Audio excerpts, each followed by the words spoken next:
সেই ইন্টারনেটের ভিতর দিয়ে একটা টানেল ক্রিয়েট করে আপনাকে এই সার্ভারগুলোতে ব্রাউজ করার সুযোগ তৈরি করে দেবে। ভিতরে কেউ ঢুকতে পারবে না, কোনো হ্যাকার থেকে শুরু করে কোনো ভাইরাস কোনো কিছুই ঢুকতে পারবে না। হয়তো এখানে আমি each and every time 25% RAM use করতেছি, সিপিইউ হয়তো 20% ইউজ হচ্ছে, আর বাকি যে স্পেস গুলো, বাকি যে হার্ডওয়্যারের ক্যাপাবিলিটি গুলো সেটা কিন্তু আমার আনইউজ থাকতেছে। তার মানে কি, এটা আমার জন্য লস, এটা ওয়েস্ট অফ মানি। সালাম আলাইকুম। আজকে আমরা আইটির ইনফ্রাস্ট্রাকচার নিয়ে আলোচনা করব, আইটির ফাউন্ডেশন নিয়ে আলোচনা করব। খুব কঠিন একটা বিষয়, কিন্তু আমি চেষ্টা করব সহজভাবে উপস্থাপন করার। What is active directory, what is domain controller, what is DNS, domain name system, what is RS, remote access service. এই সব বিষয়গুলো নিয়ে আলোচনা করব। বিষয়গুলো খুবই কঠিন, বাট আপনারা চেষ্টা করবেন যে এখানে এভরি সেকেন্ড মনোযোগ ধরে রাখার জন্য, কারণ আইটির কনসেপ্ট বোঝাটা খুবই ইম্পর্টেন্ট। আইটি মেমোরাইজের জায়গা না, এটা হলো আন্ডারস্ট্যান্ডিং এর জায়গা। যেমন আমরা যদি 1950 অথবা 1960 সালের দিকে তাকাই, তখন যে মেইন ফ্রেম কম্পিউটার গুলো ছিল, যেগুলো ছিল ভ্যাকুয়াম টিউব দিয়ে তৈরি করা। সো এই ভ্যাকুয়াম টিউব দিয়ে একটা কম্পিউটার ছিল একটা রুমের সমান, মানে জাইগান্টিক কম্পিউটার ছিল, এবং সেই কম্পিউটার গুলোর কোনো সেন্ট্রালাইজড সিস্টেম ছিল না। তারপর 1970 সালের দিকে যখন আইসি তৈরি হয়, ইন্টিগ্রেটেড সার্কিট যখন তৈরি হয়, যখন আপনার বাইনারি 0 1 নিয়ে প্লে করার সময় হয়, তখনই মূলত কম্পিউটারের আবিষ্কার হয় 1980 সালে। সো এই ইন্টিগ্রেটেড সার্কিটটাই মূলত বিগ রোল প্লে করে যে কম্পিউটার তৈরি করার জন্য। তারপর 1980 সালের দিকে যে কম্পিউটারটা তৈরি হয় সেটা ছিল আমার একটা সিঙ্গেল কম্পিউটার। সেই কম্পিউটারের উপরে আদার্স কোনো কন্ট্রোল ছিল না। একটা কোম্পানিতে যদি 1000 ইউজার থাকতো, 1000টা সিঙ্গেল কম্পিউটার থাকতো, বাট সেখানে কোনো ফাইল শেয়ারিং ছিল না, সেখানে সেন্ট্রালাইজ কোনো কন্ট্রোল ছিল না, অথেন্টিকেশন ছিল না, কার্বেরও ছিল না, কোনো প্রোটোকল ছিল না। প্রিভিয়াসলি মাইক্রোসফট কোথায় ছিল, এর ট্রানজিশনটা কিভাবে হচ্ছে, এবং বর্তমান যে টেকনোলজি সেগুলো, কোন টেকনোলজি গুলো ইউজ হচ্ছে, ভবিষ্যতে কি ইউজ হবে, এই যে ইনফ্রাস্ট্রাকচার গুলো এবং ফাউন্ডেশন গুলো, এটা জানা এবং এটা বোঝাটা খুবই জরুরি যদি আপনি আইটি এক্সপার্ট হতে চান। তো আমরা ধরে নিচ্ছি একটা কোম্পানিতে 2000 ইউজার আছে, সেটা যে কোনো কোম্পানি হতে পারে, লাইফ360 জার্মানি হতে পারে, অথবা যে কোনো কোম্পানি XYZ একটা কোম্পানি হতে পারে। সেই কোম্পানিতে আমার 2000 ইউজার আছে। এই 2000 ইউজারের জন্য আমার 2000 ল্যাপটপ আছে। এখন এই 2000 ল্যাপটপের সেন্ট্রালাইজ যে কন্ট্রোল, সেন্ট্রালাইজ যে সিস্টেমস, একটা কম্পিউটার থেকে এই 2000 কম্পিউটারকে কন্ট্রোল করার যে টেকনোলজি, ডোমেইন কন্ট্রোলার, সেগুলো নিয়ে আলোচনা করব। এই 2000 ল্যাপটপকে কন্ট্রোল করার জন্য যে টেকনোলজি ইউজ হয়, যেটাকে বলা হয় অ্যাক্টিভ ডাইরেক্টরি। আর অ্যাক্টিভ ডাইরেক্টরিকে রিপ্রেজেন্ট করা হয় ট্রায়াঙ্গেল দিয়ে, যে কারণে আমরা সবগুলো টেকনোলজিকে এই ট্রায়াঙ্গেলের ভিতরেই দেখাবো, যেটা আপনাদের জন্য বোঝা সহজ হবে। এই 2000 কম্পিউটারকে কন্ট্রোল করার জন্য আমার একটা সার্ভার দরকার হয়, যে সার্ভারটাকে বলা হয় ডোমেইন কন্ট্রোলার। এখন এই ডোমেইন কন্ট্রোলার থেকেই এই 2000 ল্যাপটপকে অথেন্টিকেট করা হবে। করার জন্য আমার এই ডোমেইন কন্ট্রোলারের ভিতরে একটা ডেটাবেস থাকে, যেটাকে বলা হয় অ্যাক্টিভ ডাইরেক্টরি। মানে এটা একটা ডিরেক্টরি সার্ভিস, অথবা ADDS, active directory domain services. Active directory database, এই ডেটাবেসটা হলো একটা ডিরেক্টরি ডেটাবেস। ফর এক্সাম্পল, আপনি 30 বছর আগে যেতে পারেন, যখন আমরা, অথবা অফ দ্য কোম্পানি, একটা ডিরেক্টরি সার্ভিস থাকতো, একটা লিস্ট থাকতো, যেখানে প্রতিটা ক্লায়েন্টের নাম, ফোন নাম্বার সবকিছু লিখে রাখা হতো, যেন সে ইজিলি ওই নাম্বারটা বের করতে পারে। সো এই অ্যাক্টিভ ডাইরেক্টরি হলো সেম একটা ডেটাবেস, যেখানে সকল ল্যাপটপের ডেটা ইনপুট করা থাকে, কোন ল্যাপটপটা কার অধিকারে আছে, এবং সেটার অথেন্টিকেশন প্রোটোকল কি, সেটার ইউজার নেম কি, সেটার পাসওয়ার্ড কি, এভরিথিং এই ডিরেক্টরি সার্ভিসে সেভ করা থাকে।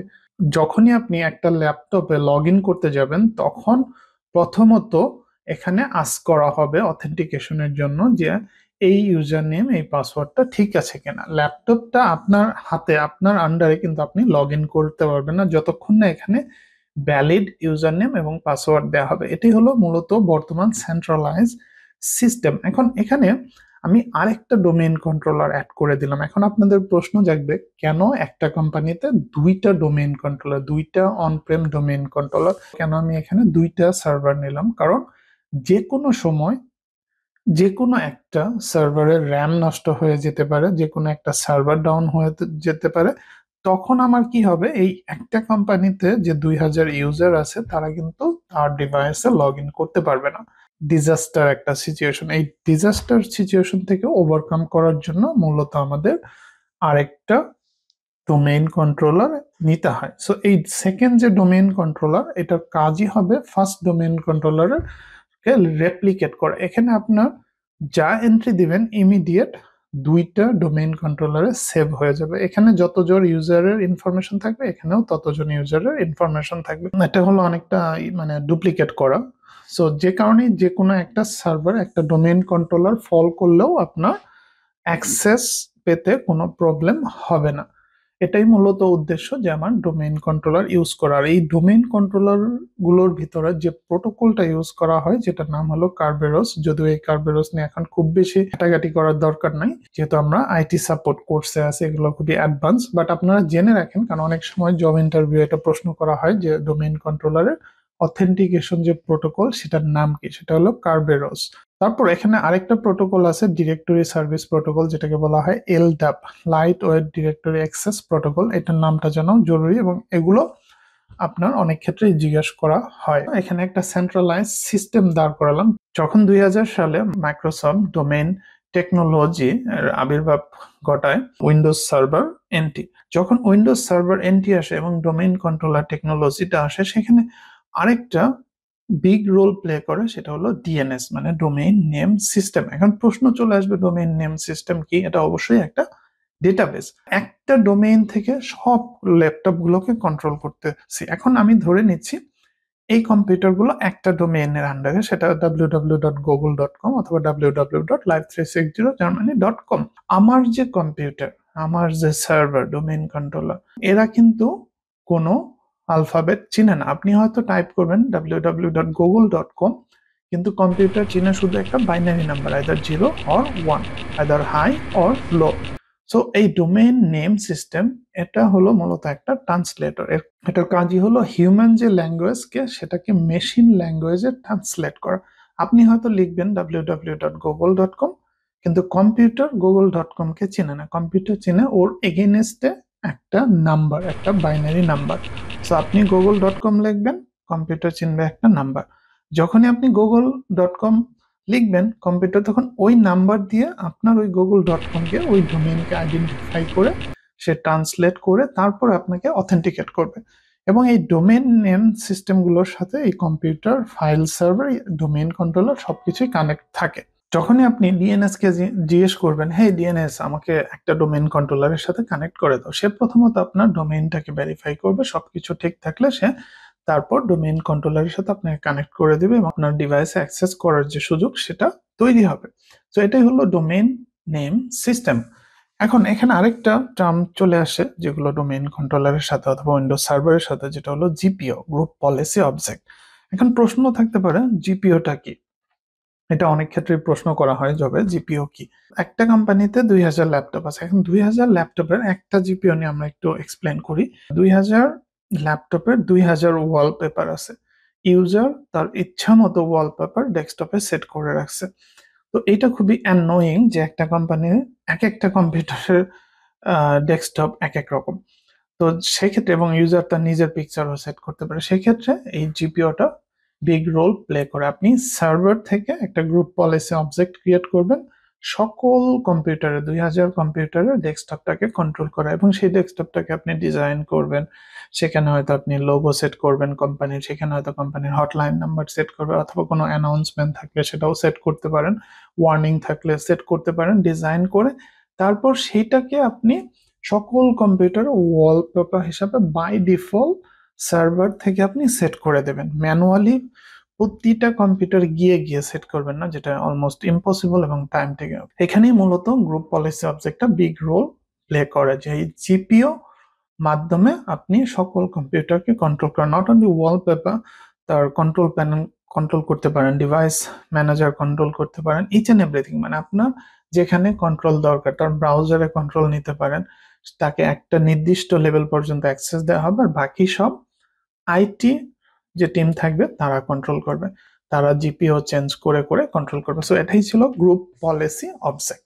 এখন পরবর্তী যেটা চলে আসে, এই সবকিছু আমার কার সাথে কানেক্টেড থাকবে, একটা ইন্টারনেটের সাথে। যখনই ইন্টারনেটের সাথে কানেক্ট করে দিব আমি, সার্ভার থেকে শুরু করে সবকিছু, তার মানে আমার সবকিছু তখন পাবলিক হয়ে যাচ্ছে। পাবলিক হয়ে যাওয়া মানে এখানে রিস্ক। এখানে আমার তখন কি প্রয়োজন হবে, যে ফায়ারওয়াল প্রয়োজন হবে। কেন ফায়ারওয়াল প্রয়োজন হবে? কারণ আপনাকে প্রোটেক্ট করতে হবে, আপনাকে ফিল্টার করতে হবে। আপনার কোম্পানির ডেটাবেজে ফাইল সার্ভার থেকে শুরু করে এক্সচেঞ্জ সার্ভার, সিকিউর সার্ভার, সব জায়গায় আমি পাবলিকলি সবাইকে অ্যাক্সেস দিব না। অ্যাক্সেস দিব শুধু আমার কোম্পানির লোকদের ভিতর। আনওয়ান্টেড যে সাইট গুলো, সেগুলোকে সে ব্লক করে দিবা। যে কোনো ধরনের মালওয়্যার অথবা যে কোনো ধরনের ভাইরাস, সবকিছুকে সে ফায়ারওয়াল প্রোটেক্ট করে দিবে, সে ব্লক করে দেবে। Firewall is nothing but A filter. হয়তো আমি আমার কোম্পানিতে আমি ফেসবুকটা ব্লক করে দিতে পারি, যে আমার কোম্পানি কোনো ইউজার কোম্পানিতে কাজের সময় সে ফেসবুক ইউজ করতে পারবে না। সো এটাকে আমি ফায়ারওয়াল দিয়ে ব্লক করে দিতে পারি। সো ফায়ারওয়াল এখানে দুই পাশে দুইটা নেওয়া হয়েছে। তার কারণ হলো যে কোম্পানিতে অনেক ক্ষেত্রে ওয়েব সার্ভার থাকে। ওয়েব সার্ভার মূলত এই সার্ভিসের, অ্যাক্টিভ ডাইরেক্টরি সার্ভিসের বাইরে রাখা হয়, যেন ওয়েব সার্ভারে ইন করে সে আমার মূল সার্ভারে ঢুকতে না পারে। যে কারণে এখানে দুইটা ফায়ারওয়াল ইউজ করা হয়। এখন যেটা ইম্পর্টেন্ট সেটা হলো রিমোট অ্যাক্সেস সার্ভিস এবং ভিপিএন। এই দুটো হলো গুরুত্বপূর্ণ পার্ট যখন আপনি একটা কোম্পানিতে জব করবেন। এখন আমি ধরে নিচ্ছি একটা ইউজার সে হোম অফিস ইউজার। এখন হোম অফিস ইউজারের আমার file server, secure server, SharePoint online, exchange server, এই সবগুলোতে তার অ্যাক্সেস প্রয়োজন। বাট সে হোম অফিস ইউজার, সে কিন্তু কোম্পানির যে কর্পোরেট নেটওয়ার্কের ভিতরে সে নেই। তাকে যখন আমি পাবলিক ইন্টারনেট থেকে আমার সার্ভারের সব ডেটাতে ইন করতে দিব, এখানে আমার প্রোটেকশন দরকার, এখানে আমার রিমোট অ্যাক্সেস সার্ভিস দরকার। রিমোট অ্যাক্সেস সার্ভিসটা এনশিওর করবে যে আপনি যে এখান থেকে আমার কোম্পানির ডেটাবেজে ইন করতেছেন সেটা সিকিউর কিনা, যেটা হলো ভিপিএন, ভার্চুয়াল প্রাইভেট নেটওয়ার্ক। এই রিমোট অ্যাক্সেস সার্ভিসটাই এই ভিপিএন কানেকশনটা এস্টাবলিশ করে, যেটা হলো একটা টানেলের মতো। আপনি এখান থেকে ইন্টারনেট, আপনার বাসার ইন্টারনেট কানেকশন, সেটা ওয়াইফাই হতে পারে, ল্যান হতে পারে, সেটার মাধ্যমে কানেক্ট হয়ে আপনি কোম্পানির সার্ভারে ঢুকে যাচ্ছেন। তার মানে এখানে একটা টানেল ক্রিয়েট করা হয়, এনক্রিপ্টেড ডিক্রিপ্টেড। মানে এনক্রিপ্ট করে আপনার এখান থেকে যে ইনফরমেশন গুলো আপনি এখানে ব্রাউজ করতেছেন সবগুলো এনক্রিপ্টেড করার থাকে। তার মানে স্ট্রেঞ্জ একটা ল্যাঙ্গুয়েজে এনক্রিপ্ট করা থাকে, ট্রান্সলেট করা থাকে, যেটা কোনো মানুষের পক্ষে বোঝা সম্ভব না। যে কারণে মূলত এই রিমোট অ্যাক্সেস সার্ভিস এবং ভিপিএন কানেকশন খুবই ইম্পর্টেন্ট যখন আমরা কর্পোরেট নেটওয়ার্কের বাইরে থেকে কর্পোরেট যে সার্ভারগুলো যেগুলোতে অ্যাক্সেস করব। যেটা আবারও বলছি, এটা হলো লাইক একটা টানেল, যে টানেলের ভিতরে কেউ ঢুকতে পারবে না, কোনো হ্যাকার থেকে শুরু করে কোনো ভাইরাস, কোনো কিছুই ঢুকতে পারবে না। সেই ইন্টারনেটের ভিতর দিয়ে একটা টানেল ক্রিয়েট করে আপনাকে এই সার্ভারগুলোতে ব্রাউজ করার সুযোগ তৈরি করে দেবে। আর এখানে আরেকটা টার্মস চলে আসছে, হাইপারভাইজার, হাইপার বি, যেটা নিয়ে আমরা পরে আলোচনা করব। আর এখানে আপনারা জানেন যে ইন্টারনেটে হ্যাকার থাকে, যে কারণে মূলত আমার এত প্রোটেকশন নেওয়া হয় যেন সে আমাদের সার্ভারের কোনো কিছু হ্যাক করতে না পারে।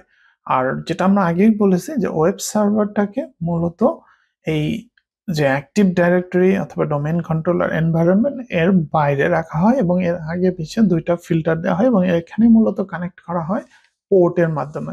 8453 হতে পারে অথবা 8553 হতে পারে। এই পোর্টের মাধ্যমে কানেকশন দেওয়া হয়, যে কারণে কোনো হ্যাকার চাইলেও আপনার ওয়েব সার্ভারে ঢুকতে পারবে না। আর যদি কোনো কারণে ওয়েব সার্ভারগুলো আপনার ক্ষতিগ্রস্ত হয় অথবা হ্যাকিং এর শিকার হয়, সেক্ষেত্রে কিন্তু আপনার পুরো যে সার্ভারটা সেটা সিকিউর থেকে যাচ্ছে, অনপ্রেম পুরো সার্ভারটা সিকিউর থেকে যাচ্ছে। এখানে আরেকটা টার্ম যেটা চলে আসছে, হাইপারভাইজার অথবা ভিএমওয়্যার। হাইপারভাইজারটা হলো মাইক্রোসফটের টেকনোলজি, আর ভিএমওয়্যারটা হলো আলাদা টেকনোলজি, আলাদা কোম্পানি। ভিএমওয়্যারটা হলো মূলত ভার্চুয়াল টেকনোলজি। এখন এই ভার্চুয়াল টেকনোলজিটা খুবই জনপ্রিয় ছিল, একটা সময় খুবই পপুলার ছিল, কিন্তু এখন মাইক্রোসফটের হাইপারভাইজার আসার কারণে এটার জনপ্রিয়তা একটু কমে গেছে। এখন হাইপারভাইজারটা কি অথবা ভিএমওয়্যারটা কি? এটা হলো একটা ভার্চুয়ালাইজেশন। ধরে নিচ্ছি আমার এই কোম্পানিতে একটা সার্ভার আছে। এখন ধরে নিচ্ছি এটা আমার ফিজিক্যাল সার্ভার, মানে যেখানে র্যাম, রম, সিপিইউ সবকিছু আছে, একটা সার্ভার। এখন যখন একটা কোম্পানিতে আপনি একটা সার্ভার বিল্ডার করেন, ধরলাম এটা একটা ফাইল সার্ভার। এখন এই ফাইল সার্ভারে যে হার্ডওয়্যার গুলো আছে, সব হার্ডওয়্যার গুলো কিন্তু ফুল ফোর্সে ইউজ করা হয় না। হয়তো এখানে আমি each and every time 25% RAM use করতেছি, সিপিইউ হয়তো 20% ইউজ হচ্ছে, আর বাকি যে স্পেস গুলো, বাকি যে হার্ডওয়্যারের ক্যাপাবিলিটি গুলো সেটা কিন্তু আমার আনইউজ থাকতেছে। তার মানে কি, এটা আমার জন্য লস, এটা ওয়েস্ট অফ মানি। এই সার্ভারের কর্মক্ষমতা আছে আরেকটা সার্ভার ধারণ করার, আরো 2টা সার্ভার ধারণ করার, কিন্তু সেটা আনইউজ থেকে যাচ্ছে। এখানেই মূলত হাইপারভাইজার বিগ রোল প্লে করা, অথবা ভিএমওয়্যারে একটা সার্ভারের ভিতরে আরো 3টা ভার্চুয়াল সার্ভার আমি ইউজ করতে পারি, 4টা ভার্চুয়াল সার্ভার ইউজ করতে পারি, এবং চাইলে এই একটা সার্ভারের ভিতরে আমি আরো 3টা অপারেটিং সিস্টেম ইউজ করতে পারি। আমি লিনাক্স ইউজ করতে পারি, উবুন্টু ইউজ করতে পারি, উইন্ডোজ ইউজ করতে পারি, আমি আরেকটা উইন্ডোজ 10 ইনস্টল করতে পারি। সো এটা হলো ইন্টারেস্টিং জায়গা। মানে আপনি যখন আইটির এই কনসেপ্ট গুলো বুঝবেন, টু বি অনেস্ট আপনি নিজে ভালো ফিল করবেন যে আমি আইটির কিছু একটা শিখতেছি, আমি ডিপ ড্রাইভ দিচ্ছি, এবং আপনি তখন নিজেকে আইটি এক্সপার্ট ভাবা শুরু করবেন, অথবা আপনার ইন্টারেস্টের জায়গাটা বেড়ে যাবে। যে আপনি চিন্তা করেন যে আপনার বাসায় একটা কম্পিউটার আছে, সেই কম্পিউটার যখন আপনি ইউজ করেন, সেখানে কিন্তু আপনি হার্ডওয়্যার পুরোপুরি ইউটিলাইজ করেন না। হয়তো র্যাম, যেটা বললাম, 25% ইউজ হতে পারে, 30%, 50%, বাকি 50% ওয়েস্ট হয়ে যাচ্ছে। আপনি যদি VMware ইউজ করেন অথবা হাইপারভাইজার ইউজ করেন, সেখানে আপনি আরেকটা অপারেটিং সিস্টেম একই কম্পিউটার ইনস্টল করতে পারতেছেন, উবুন্টু ইউজ করতে পারতেছেন, এবং তখন এই যে আপনার যে ফিজিক্যাল হার্ডওয়্যার গুলো, যেমন এখানে 8 GB র্যাম, আমি ধরে নিলাম যে এই কম্পিউটারের ভিতরে আমি 4টা সার্ভার ইনস্টল করলাম। এখন কোনো ক্ষেত্রে আমার ফাইল সার্ভারের প্রয়োজন হতে পারে, যে আমার এই মুহূর্তে অনেক বেশি র্যাম প্রয়োজন, হয়তো ওয়ার্কলোডটা অথবা লোডটা বেশি হয়ে গেছে, তখন সিকিউএল সার্ভারের হয়তো ওই মুহূর্তে খুব বেশি র্যামের প্রয়োজন নয়, সিকিউএল সার্ভার তখন র্যামটা শেয়ার করে ফাইল সার্ভারকে দিয়ে দিবে। এটাই হলো মূলত ভার্চুয়ালাইজেশন, মানে একটা হার্ডওয়্যারকে মূলত বিভিন্ন সার্ভারের ক্ষেত্রে ইউজ করা, একটা সার্ভারের ভিতরে অনেকগুলো সার্ভার ইমপ্লিমেন্ট করে, এবং হার্ডওয়্যারের ক্ষেত্রে কোনো ইনভেস্ট না করে একটা সার্ভারকে আপনি অনেকগুলো সার্ভার ইমপ্লিমেন্ট করতে পারেন। ফর এক্সাম্পল, ফাইল সার্ভারের জন্য আমি 4 GB র্যাম অ্যালোকেট করলাম, কিন্তু এর এখন আমার 6 GB প্রয়োজন, কিন্তু আবার সিকিউএল সার্ভারের হয়তো তার 1 GB র্যাম প্রয়োজন, অ্যাট দ্য সেম টাইম তার 4 GB প্রয়োজন। তখন সিকিউএল সার্ভার এখান থেকে র্যামটা ফাইল সার্ভারকে দিয়ে দিবে। তার মানে আপনার যে হার্ডওয়্যার গুলো আছে পুরোপুরি ইউটিলাইজ হবে। হয়তো আপনি এখানে যখন 4টা সার্ভার ইউজ করবেন, হয়তো র্যাম হতে পারে 80% ফুল, সিপিইউ হতে পারে 80% ফুল, তার মানে আপনার ইনভেস্টটা তখন কমে গেল। এটাই হলো মূলত ভার্চুয়ালাইজেশন, এবং যেটা হলো hyper V. Windows operating system pro ছাড়া আসলে হাইপারভাইজার যে ফিচার, সেটা আপনি এনাবল করতে পারবেন না, যেটা আমার কেনা আছে। হয়তো আমরা পরবর্তী কোনো এক কোর্সে এই server, hypervisor, active directory, user end computer যে টুলস আছে সেটা নিয়ে আলোচনা করবো। মানে খুবই মজার আইটি গুলো আপনারা শিখবেন ডে বাই ডে। এখানে আমি আসলে অনেক কিছু এক্সপ্লেন করলাম, অনেক টার্মস এখানে চলে আসছে। পরবর্তী ভিডিওগুলোতে আমরা হয়তো ধরে ধরে কিছু টার্মস সেপারেটলি আলোচনা করব, কারণ এগুলো ইন্টারভিউ প্রশ্ন করা হলে যদি আপনি অ্যান্সার গুলো দিতে পারেন। যেমন ডোমেইন নেম সিস্টেম, এটা কিন্তু আমি খুব সুন্দর করে এখানে এক্সপ্লেন করে দিলাম, যে হিউম্যান ল্যাঙ্গুয়েজকে মেশিন ল্যাঙ্গুয়েজে কনভার্ট করার একটা ট্রান্সলেটর। এখন আপনি হয়তো একটা ইন্টারভিউ যে বলবেন ডিএনএস ডোমেইন নেম সিস্টেম বলে বসে থাকবেন, that's not the way how you deal the interview. So এটা হলো ইম্পর্টেন্ট যে আপনার বেসিক আন্ডারস্ট্যান্ডিং আছে কিনা, এটা আসলে হোয়াট ইট ডাজ। সো এটা অনেক বেশি ইম্পর্টেন্ট। একটা ভিডিও ছিল, এবং খুবই টাইম টেকিং একটা ভিডিও ছিল, এবং এটা বোঝানোটা আসলে কঠিন একটা কাজ ছিল, এবং যে কারণে আপনারা আমার যে প্রেজেন্টেশনটা দেখেই বুঝতে পারছেন যে এখানে কি পরিমাণ সময় ইনভেস্ট করা হয়েছে।